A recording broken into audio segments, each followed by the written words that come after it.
Hello everyone and welcome to Java Forever course. Currently we are learning manipulating numbers, and in today's class we will learn about random method. Random method is very useful in multiple places, whether you are generating a random number or you are generating a random password or you are playing a game of dice. The nature of randomness is that you cannot predict it. You cannot expect a single number. It can be any number.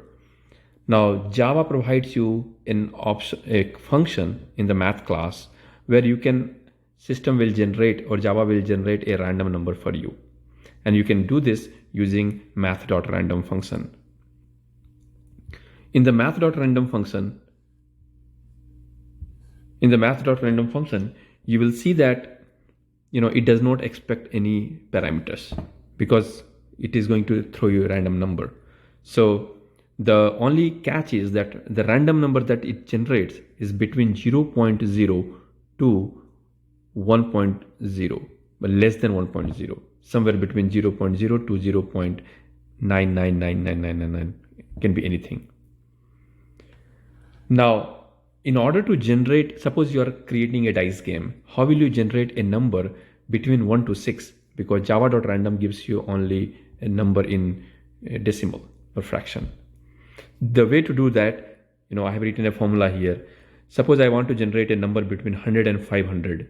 You use math.random function and multiply it with this part and add the minimum here. And this will give you a random number between 100 to 500. If I want to do it between 1 to 6, I will say minimum equal to 1, max equal to 6, and generate a random number. That's all in this class. Again, this is very simple function, but very powerful.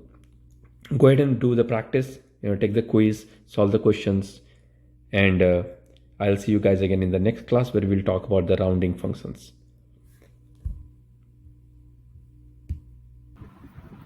Thanks for watching. Do subscribe and press the bell icon for more videos.